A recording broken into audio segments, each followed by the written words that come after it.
사도신경으로 우리의 신앙을 고백하겠습니다.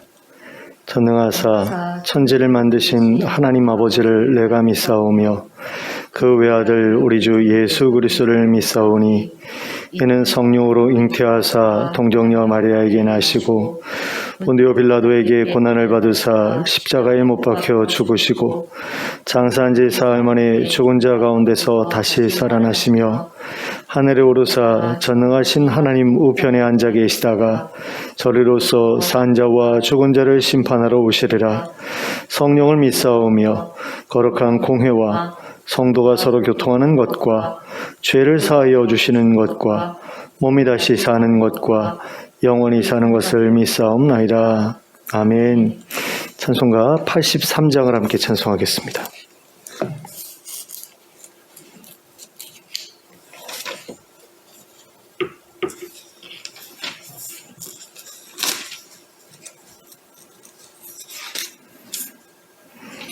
찬송가 83장입니다.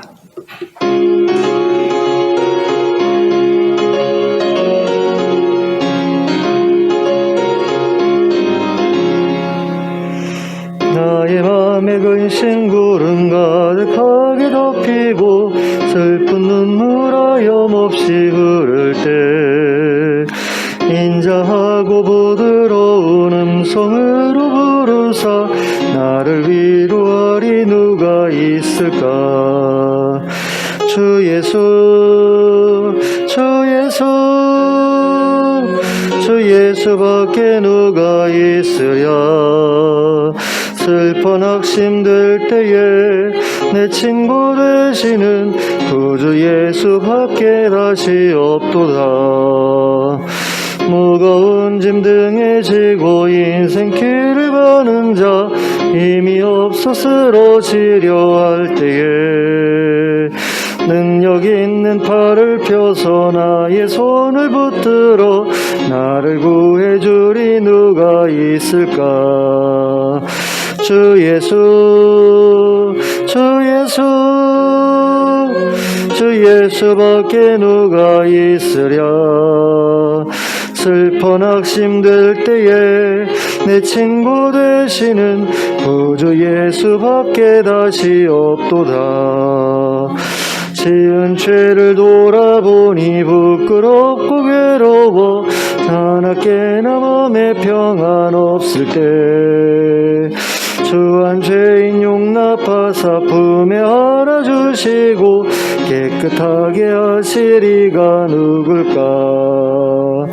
주 예수 주 예수 주 예수밖에 누가 있으랴. 슬퍼 낙심될 때에 내 친구 되시는 구주 예수밖에 다시 없도다. 요단강을 건너가서 시온 성을 향할 때 나와 항상 동행하리 누굴까. 두려움의 검은 구름 모두 헤쳐버리고 나의 갈 길 인도하리 누굴까. 주 예수 주 예수 주 예수밖에 누가 있으랴. 슬퍼 낙심될 때에 내 친구 되시는 구주 예수밖에 다시 없도다. 아멘. 찬송가 370장을 함께 찬송하겠습니다. 370장입니다.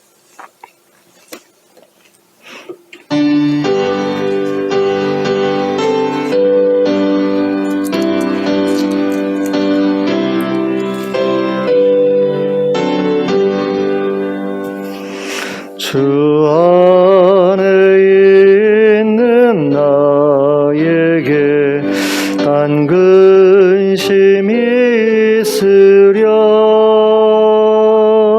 십자가 밑에 나가 내 짐을 풀었네. 주님을 찬송하면서 할렐루야 할렐루야 내 앞길 멀고 엄해도 나 주님만 따라가리. 그 두려움이 변하여 내 기도 되었고 전날의 한숨 변하여 내 노래 되었네. 주님을 찬송하면서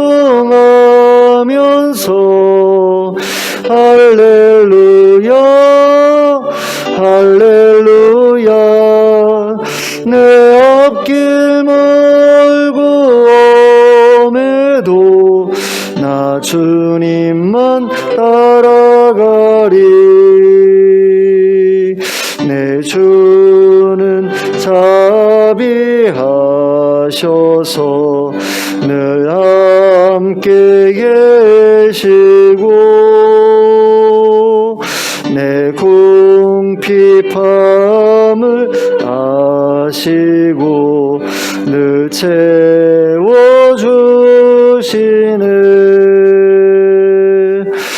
주님을 찬송하면서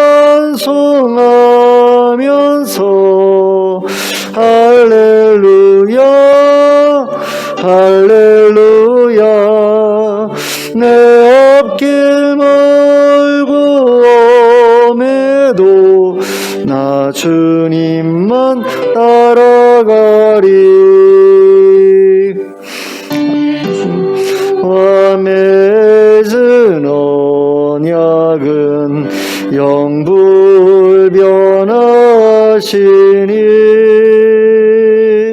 그 날아가기까지는 늘 보호하시네.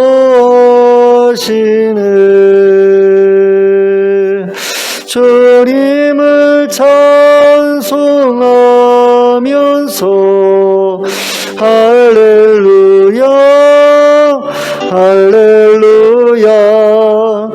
내 앞길 멀고 엄해도 나 주님만 따라가리. 아멘. 하나님의 말씀 함께 보시겠습니다. 누가복음 8장 22절부터 25절까지의 말씀입니다. 누가복음 8장 22절부터 25절까지를 함께 합독하도록 하겠습니다. 누가복음 8장 22절부터 25절까지 말씀입니다. 함께 읽습니다. 시작. 하루는 제자들과 함께 배에 오르사 그들에게 이르시되 호수 저편으로 건너가자 하시매 이에 떠나 행선할 때에 예수께서 잠이 드셨더니 마침 광풍이 호수로 내리침에 배에 물이 가득하게 되어 위태한지라. 제자들이 나와 깨워 이르되 주여 주여 우리가 죽겠나이다 한데 예수께서 잠을 깨사 바람과 물결을 꾸짖으시니 이에 그쳐 잔잔하여 지더라.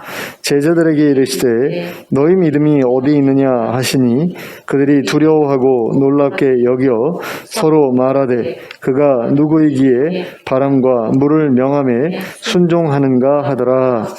아멘. 오늘 우리가 함께 읽은 본문에는 예수님께서 제자들과 함께 갈릴리 호수를 건너 거라사인의 땅으로 가시던 도중에 벌어졌던 사건을 소개하고 있습니다. 이 여정은 예수님께서 제자들과 함께 배에 오르신 후에 그들에게 호수 저편으로 건너가자고 하심으로써 시작되었습니다. 그러니까 전적으로 예수님의 의지에 의해서 이 여정이 시작되었다라는 겁니다. 예수님께서 갈릴리를 건너 거라사인의 땅으로 가고자 하셨던 이유는 이 본문의 뒤에 이어지는 사건에서 볼 수 있듯이 군대의 귀신 들린 자를 해방시켜 주시기 위함이었습니다. 그런데 예수님께서 그 거라사인의 땅에 가기까지 이제 문제가 생겼던 거죠. 예수님께서 배에 오르신 뒤에 그간의 사역으로 인해 피곤해서 잠이 드셨을 때에 광풍이 호수 위로 불어 닥쳤고 그 결과 배에 물이 가득하게 되었고 배가 뒤집히게 될 상황이 벌어지게 된 겁니다. 그랬을 때 예수님의 제자들은 예수님을 흔들어 깨우면서 우리가 죽게 되었습니다 라고 말씀을 드리죠. 그랬더니 예수님께서 잠에서 깨서 바람과 물결을 꾸짖으셨습니다. 그리고 그때로부터 바람과 물결이 잠잠해졌다 라고 기록하고 있는 것을 볼 수 있습니다. 그리고 그 후에 예수님께서는 제자들에게 이렇게 말씀하셨습니다. 너희 믿음이 어디 있느냐? 자, 어떤 사람들은 예수님과 제자들이 갈릴리 호수에서 마주쳤던 광풍을 예수님의 거라사행을 방해하기 위한 귀신들의 역사였다, 이런 식으로 설명하기도 합니다. 어쩌면 그것은 사실일 수도 있습니다. 욥기에 기록된 것을 보면 사단은 욥의 사업을 망치기 위해 하늘에서 불을 떨어뜨리기도 했고 또 큰 바람으로 집을 무너뜨려서 욥의 자녀들을 죽이기도 했습니다.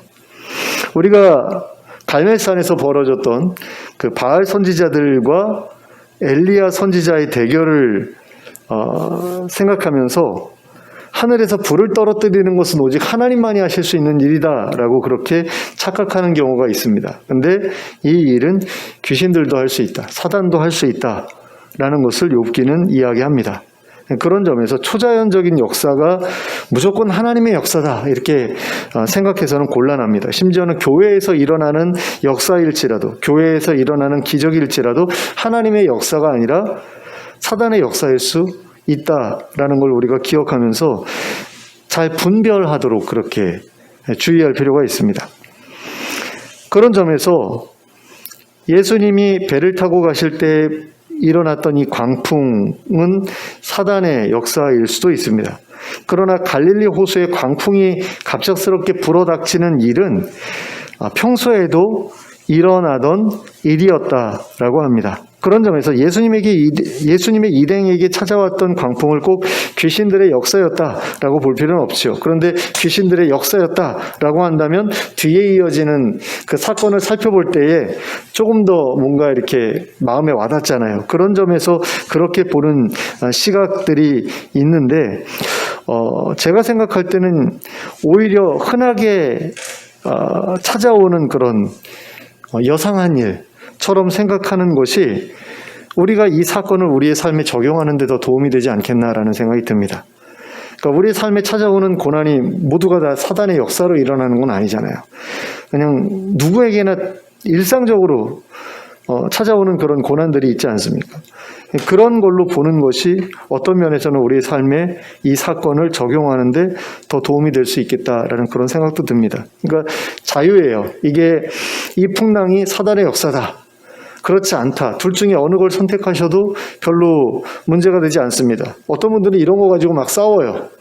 이게 정말 중요한 일인 것처럼. 근데 솔직히 이건 별로 중요한 일이 아니거든요. 진짜 중요한 것은 예수님의 말씀 가운데 있는데 엉뚱한 데서 싸우는 것은 지혜롭지 못한 일이라는 생각이 듭니다. 자, 여기에서 분명한 것은 무엇입니까? 예수님께서 광풍을 잔잔하게 만드셨다라는 거죠. 이건 우연스럽게 광풍이 그친 게 아니라 예수님의 명령 때문에 이 광풍이 잔잔하게 되었다라는 것입니다. 그리고 이 사건을 통해서 제자들은 예수님의 권세를 온전하게 깨닫게 되죠. 그 전까지만 해도 제자들은 예수님이 병을 고치시고 귀신을 내쫓으시고 죽은 사람을 살려내실 수 있는 분이라는 사실까지만 알고 있었습니다. 자연 만물을 다스리실 수 있는 권세가 예수님께 있다라는 사실에 대해서는 제대로 알지 못하고 있었다라는 겁니다. 그런데 이제는 알게 된 거죠. 하지만 그들에게는 여전히 의문이 남아 있었습니다. 그것은 도대체 그런 권세를 가지고 계신 예수님이 누구신가라는 것이었습니다. 그들은 예수님을 하나님의 선지자 또는 하나님의 그리스도라고 생각하고 있었습니다. 다윗의 후손이라고 생각하고 있었죠. 그렇기 때문에 새로운 이스라엘을 일으키실 분이다 라고 그렇게 믿고 있었습니다. 하지만 하나님의 아들이다 라는 사실까지는 알고 있지 못했습니다. 그래서 그들은 이 사건을 이해할 수가 없었던 겁니다. 이런 일은 엘리야나 엘리사 선지자 같은 사람들조차도 몇 날 며칠을 기도해야지만 일어나게 할 수 있는 그런 일로 여겨졌기 때문이겠죠. 하지만 예수님이 하나님의 아들이시라는 사실을 알게 되면 이 모든 의문은 자연스럽게 해결이 됩니다. 그리고 실제로 예수님의 제자들은 예수님이 하나님의 아들이시라는 사실을 깨닫게 되고, 그럼으로써 과거에 예수님이 행하셨던 여러 일들이 하나님의 아들로서 행하신 일이었다라는 사실도 깨닫게 되죠. 자, 제자들이 그랬던 것처럼 우리도 예수님이 하나님의 선지자, 하나님의 그리스도일 뿐만 아니라 하나님의 아들이시라는 사실까지 알아야 합니다. 그리고 믿어야 합니다. 예수님께서 그에 대한 믿음을 요구하시기 때문이죠. 또한 예수님이 하나님의 아들이 아니면 우리의 죄를 대속하시는 것이 불가능해지기 때문입니다. 그러니까 예수님께서 우리의 죄를 대속하신다라고 했을 때에는 예수님이 흠없는 어린 양이셔야 되잖아요. 근데 흠이 없기 위해서는 성령의 어떤 강력한 역사도 필요하지만 죄 없이 탄생하는 그 일도 필요한데, 죄 없이 탄생하시기 위해서 하나님께서 예수님을 마리아의 태중에 만드신 게 아니라 하나님께서 예수님을 낳으셨다라고 표현하거든요, 성경은. 그러니까 하나님께서 예수님의 모친 마리아의 태중에 예수님이 거기에 들어가시게 하신 것이지 어떤 인간적인 관계를 통해서 그게 탄생된 그런 분이 아니다라는 거죠. 그런 점에서 예수님이 하나님의 아들이 아니면, 죄 있는 우리와 같은 존재라면 우리를 대신해서 죽으시는 게 불가능해지잖아요. 그렇기 때문에 예수님이 하나님의 아들이 아니면 대속이라는 것은 있을 수가 없는 일이다라는 거죠. 또 예수님은 하나님께서 왕으로 세우셨기 때문에 우리가 억지로 섬겨야 될 왕이 아니라 기꺼이 자기 백성들을 위해 자기 목숨까지 내어놓으신 하나님의 아들이시다라는 사실도 우리가 기억할 필요가 있습니다. 아멘. 기꺼이 우리가 우리의 왕으로 모시겠습니다라고 말할 수 있을 만한 그런 어떤 성품, 그리고 신성, 거룩함, 이런 것들을 소유하신 분이다라는 거죠. 그렇기 때문에 그 사실을 믿지 못하면 예수님이 다스리시는 하나님 나라의 백성이 될 자격이 없는 거죠. 그런 점에서 우리는 예수님을 그냥 위대한 교사 또는 선지자 또는 그리스도 정도로만 믿어서는 안 됩니다.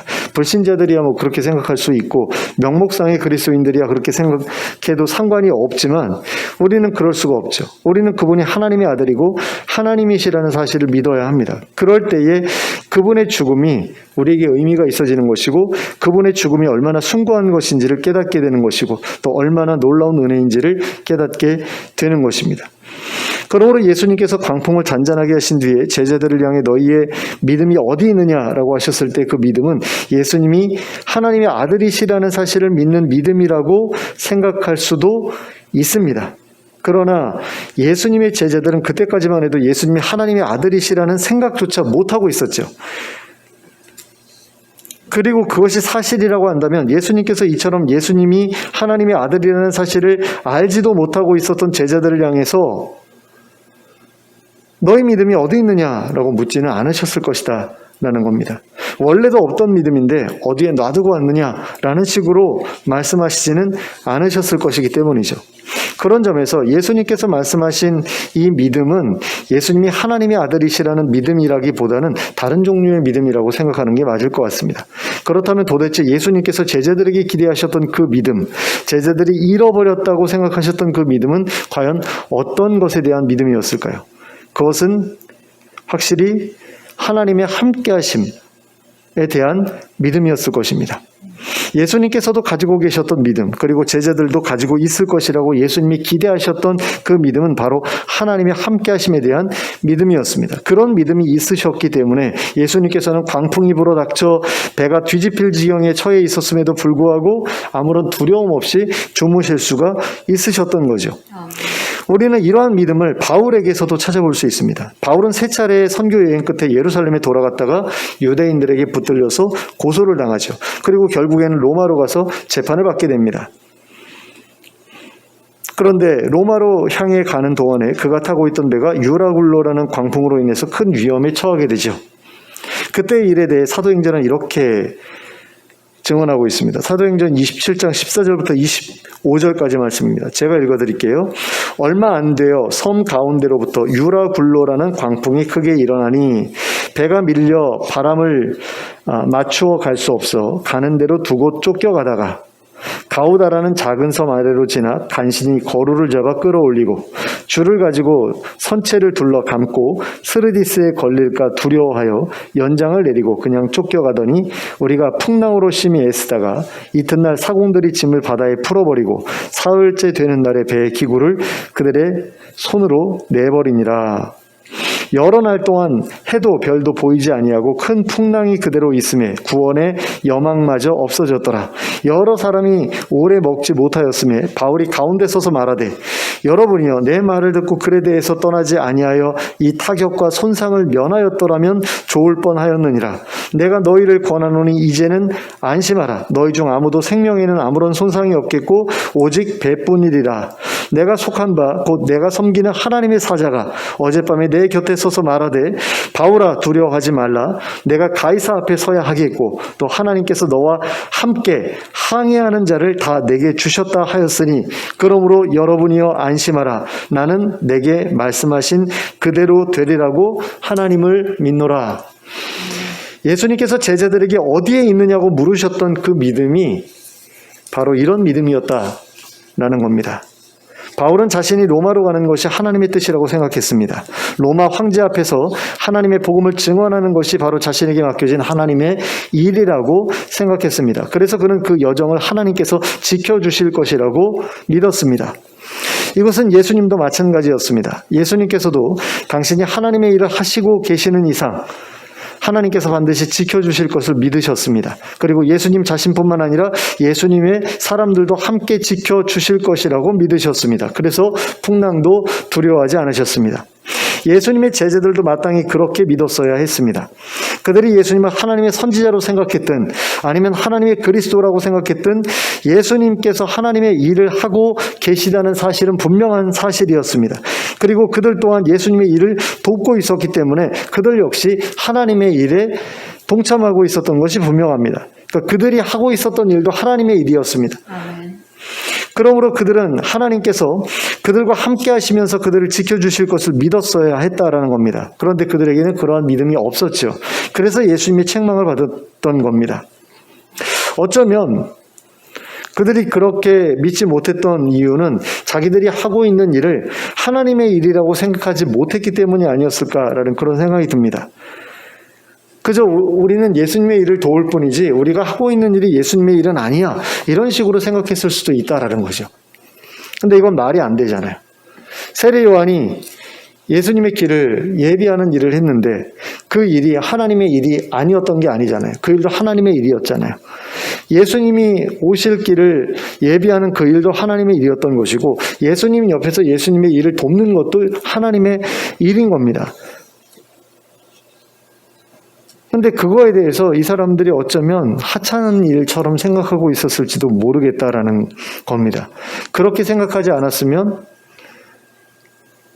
하나님께서 도와주실 거다, 함께 하실 거다, 지켜주실 거다, 왜 믿지 못했을까? 좀 이해가 되지 않습니다. 그들의 곁에는 하나님의 일을 하고 계시는 예수님이 계셨습니다. 그러므로 하나님께서는 그들과 함께 계시는 것이 분명했습니다. 그리고 하나님께서는 그런 일이 닥쳤을 때 예수님만 보호하시고 제자들은 내버려 두실 그런 분이 아니시죠. 하나님은 유라굴로라는 광풍에서 바울뿐만 아니라 그와 함께 항해하는 모든 사람들을 지켜주겠다고 하셨습니다. 그와 함께 항해하는 모든 사람들을 바울에게 주셨다라고 말씀하셨습니다. 바울에게 주셔서 바울의 사람들이 된 거죠. 그러니까 지켜주겠다라는 겁니다.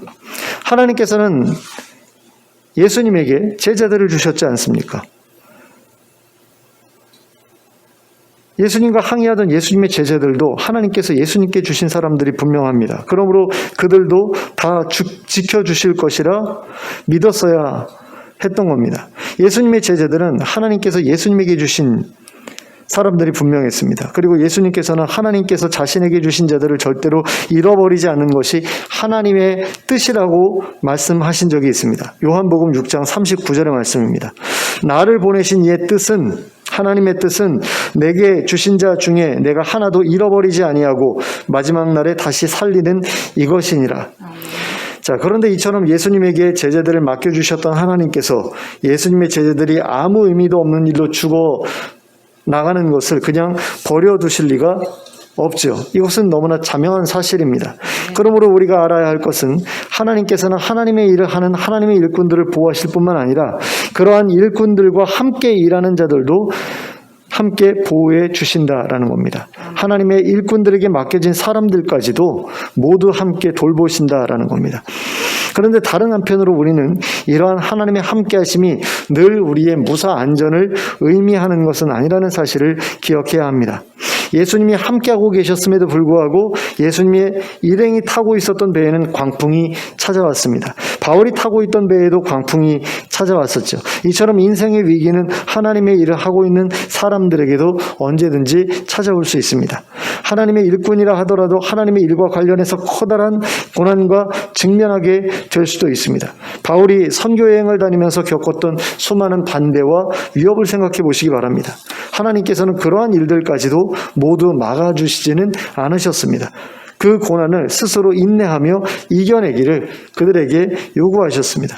그리고 마지막에는 죽음으로써 자신의 사역을 마무리 짓게 하신 경우도 없지 않았습니다. 예수님도 그러셨고 예수님의 제자들도 그랬고 바울 역시 그랬습니다. 그분들 모두가 순교 아니면 순교에 준하는 죽음을 통해서 자신의 사역을 마무리 지었습니다. 그리고 그렇다고 해서 우리가 하나님께서 그분들을 버리셨어 라고 그렇게 말하지는 않지 않습니까? 하나님 버리신 거 아니죠. 그러므로 그와 같은 일은 우리에게도 충분히 찾아올 수 있는 일이라는 사실을 우리는 기억하면서 살아야 합니다. 하나님께서 함께 하신다고 해서 인생의 고난이 찾아오지 않는 것이 아니요, 하나님께서 함께 하신다고 해서 이 땅에서 아무 고통도 없이 영원히 살게 되는 것도 아니라는 사실을 기억해야 한다라는 겁니다. 하나님께서 함께 하신다는 것은 하나님께서 우리를 영원히 떠나지 않으신다는 것을 의미합니다. 그리고 그것은 우리에게 영원한 미래가 보장되어졌다라는 사실을 의미합니다. 그래서 하나님께서 함께 하시는 사람은 두려워할 필요가 없게 됩니다. 고난이 찾아오지 않기에 두려워할 필요가 없는 것이 아닙니다. 죽음이 찾아오지 않기에 두려워할 필요가 없는 것이 아닙니다. 고난이 찾아오고 죽음이 찾아와도 하나님께서 우리를 떠나지 않으시고 영원히 함께 하신다는 그 사실 때문에 두려워할 필요가 없는 것입니다. 아무리 힘들고 어려운 상황이라도 사랑하는 부모님이 함께 계시면, 곁에 계시면, 또는 든든한 배우자가 곁에 있으면 그 어떤 일이라고 하더라도 충분히 이겨낼 수 있는 것처럼 하나님께서 함께 계시면 인생의 어떤 고난도 이겨낼 수 있고 심지어 그 끝에 죽음이 찾아오더라도 두려움 없이 그 죽음을 통과할 수 있게 되는 것입니다. 우리는 그러한 증거를 고통스러운 암투병 끝에 세상을 떠나가면서도 의연한 태도를 보여준 믿음의 선배들을 통해 확인할 수 있게 됩니다. 죽음이라는 것이 얼마나 두려운 과정입니까? 과정이죠. 지나가면 천국이 있다라고 믿지만 막상 그 앞에 딱 섰을 때에 많은 사람들이 두려워합니다. 그리고 또 암에 걸려서 고통을 받다가 세상을 떠날 때에는 그 고통도 어마어마하다고 그러죠. 그런데 그런 그 암투병 끝에 세상을 떠나가면서도 환한 얼굴로 떠나시는 분들을 우리가 보잖아요. 하나님이 함께 하신다라는 그런 확신이 아니면 그럴 수가 없는 거죠. 그러니까 어린애들이 너무나 힘들고 어려운 어떤 일에 직면했을 때 자기의 부모님이 옆에만 있으면 안심을 하잖아요. 같이 죽어가는 상황일지라도 부모가 옆에서 같이 죽어가면 그걸로 그 아이는 충분한 거 아닙니까? 그러니까 어른들은 두려워하는데 애들은 두려워하지 않는 그런 모습들을 봅니다. 영화 같은 데서 보면은 부모하고 자식이 그 강추위에 얼어 죽어가는 어떤 그런 장면 같은 데서 아이가 계속 졸립다고 그러죠. 그러면서 이제 죽어가요. 졸면 안 돼 그러면서 깨우는데도 죽어가거든요. 근데 부모는 두려워요. 죽을 거 아니까. 근데 이 아이는 별로 두렵지가 않은 거죠. 엄마가 같이 있으니까. 그러니까 편안하게 죽어가는 거예요. 엄마 졸려 그러면서 얘는 자듯이 죽어가는 겁니다. 하나님과의 관계 안에 있는 사람들도 그런 식으로 죽음을 맞이할 수 있는 거죠. 하나님이 함께 하신다라는 것이 확신되는 이상 그런 믿음을 예수님께서 제자들에게 기대하셨던 거죠. 예수님께는 그런 믿음이 있었던 것이고 내가 그런 믿음을 갖고 있으니 너희들도 그런 믿음을 가지고 하나님을 바라봤으면 좋겠다라는 그런 기대가 있으셨는데 이 제자들이 거기에 부응하지 못한 겁니다. 그래서 두려워하면서 예수님을 깨우고 난리가 벌어졌던 거죠. 오래전으로 거슬러 올라가면 십자가에 매달려 화형을 당하면서도 의연하게 자신의 죽음을 받아들였던 믿음의 선배들을 통해서도 그런 것들을 우리가 확인할 수 있게 됩니다. 화형을 당해요. 십자가에 못 박혀서 화형을 당하는 이중의 고통을 겪게 된 그런 분들, 그런 순교자들이 죽어가면서 괴로워가지고 막 비명을 지르고 그래야 마땅한데도 불구하고 찬송을 부르면서 죽어간 그런 믿음의 선배들을 보면 도대체 저 사람들은 어떻게 저럴 수 있었을까라는 그런 생각이 들잖아요. 제가 요즘에 아나베프티스트에 대해서 공부를 하고 있거든요. 근데 거기서 이제 어제 저녁에 그 줌으로 강의를 듣는데 어제가 아니고 지난주였어요. 지난주 강의에서 그런 내용이 나왔습니다. 그 메노나이트 그 목사님들 가운데 종교개혁 당시의 목사님들인데 그분들이 이제 그 자기들의 믿음 때문에 붙잡혀가서 이제 화형을 당하는 거예요. 근데 화형을 당하면서 자기가 붙잡혀 가기 전에 성도들한테 약속을 한 거예요. 내가 화형을 당할 때 견딜만 하면 내가 손으로 표시를 주겠다. 그리고서 화형을 당했어요. 근데 죽어가면서 견딜만 하다고 사인을 보냈다는 거예요. 제가 그 이야기를 들으면서 어떻게 그럴 수 있었을까라는 그런 생각이 들더라고요. 그러니까 우리가 믿는 믿음이라는 게 과연 어떤 것인가에 대해서 다시 한번 생각해 보게 됐어요.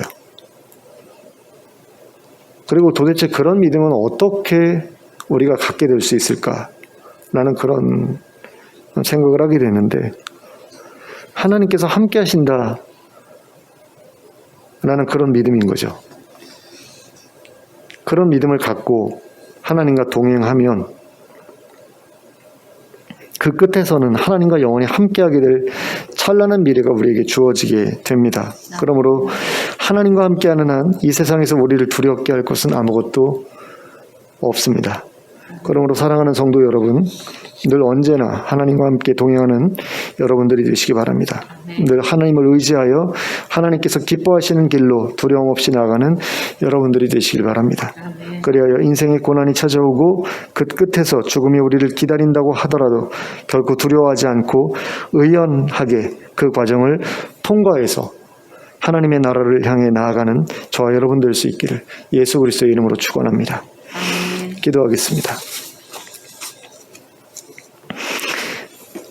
사랑의 하나님 아버지, 하나님께서 함께 하신다는 사실을 믿는 것이 우리에게 어떠한 힘으로 찾아오는지 우리가 알게 되기를 원합니다.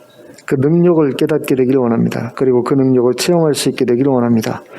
우리가 세상을 살아가는 동안에 너무나 많은 어려움들에 부딪히게 됩니다. 그리고 그럴 때마다 실망하고 그럴 때마다 하나님을 원망하는 그런 모습들이 우리에게 종종 나타납니다. 그러나 정말 하나님과 동행했던 믿음의 선배들은 그런 모든 일들 앞에서 의연하게, 담대하게, 당당하게 나아갔던 것을 봅니다. 예수님도 그러셨고 바울도 그랬던 것을 봅니다. 그런데 우리들은 예수님의 제자들이 보여주었던 것처럼 너무나 두려워하고 힘들어합니다. 하나님 아버지, 우리도 그 자리를 벗어나서 바울과 같이 예수님과 같이 하나님의 함께 하심을 믿으며 그 안에서 담대해지는 그런 역사를 체험할 수 있게 해주시기를 원합니다. 하나님 아버지, 그 끝에 죽음이 기다린다 하더라도 하나님께서 함께 하신다라는 것이 우리에게 어떤 의미가 있는지를 마음속에 새기기를 원합니다. 하나님 아버지, 찬란한 미래가 하나님과 영원히 함께 살아갈 그 미래가 우리를 기다리고 있다는 사실을 우리가 기억하는 가운데 하나님의 손을 꼭 붙들고 그 길을 걸어가게 하시고 어떤 어려움 속에서도 두려워하지 않는 저희들 될 수 있도록 인도하여 주시옵소서. 그래서 저희들의 그 담대함이 믿음의 증거가 되게 하시고 하나님의 살아계심에 대한 증거가 되게 하여 주셔서 우리 믿는 자들뿐만 아니라 믿지 않는 자들에게도 도전을 끼치는 저희의 삶이 되도록 인도하여 주시옵소서. 예수 그리스도의 이름으로 기도하였습니다. 아멘. 아멘. 찬송가 432장을 함께 찬송하겠습니다.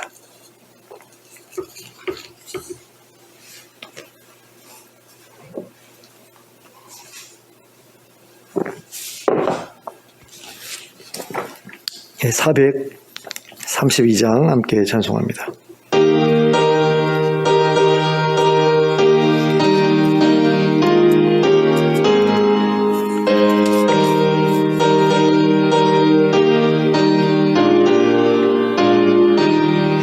큰 물결이 설레는 어두운 바다 저 등대의 불빛도 희미한들 이 풍랑에 패져 항해하는 이 작은 배 사공은 주님이라 나 두려움없네 두려움없도다 주 예수님 늘 깨어 계시도다 이 흉흉한 바다를 다 지나면 저 소망의 나라에 이르리라 큰 풍랑이 이 배를 위협하며 저 깊은 물 입벌려 달려드나 이 바다에 노져 항해하는 이 작은 배 사공은 주님이라 나 두려움없네 두려움없도다 주 예수님 늘 깨어 계시도다 이 흉흉한 바다를 다 지나면 저 소망의 바다에 이르리라 큰 소리로 물결을 마시면 이 바다는 고요히 잠자리라 저 동력이 환하게 밝아올 때 나 주와 함께 이 바다 건너가리 나 두려움없네 두려움없도다 주 예수님 늘 깨어 계시도다 이 흉흉한 바다를 다 지나면 저 소망의 나라에 이르리라. 아멘. 주님 가르쳐 주신 기도로 예배를 마치겠습니다. 하늘에 계신 우리 아버지여, 이름이 거룩히 여김을 받으시오며 나라에 임하시오며 뜻이 하늘에서 이루어진 것 같이 땅에서도 이루어지이다. 오늘 우리에게 일용할 양식을 주시옵고 우리가 우리에게 죄 지은 죄를 사하여 준 것 같이 우리의 죄를 사하여 주시옵고 우리를 시험에 들게 하지 마시옵고 다만 악에서 구하시옵소서. 나라와 권세와 영광이 아버지께 영원히 있사옵나이다. 아멘.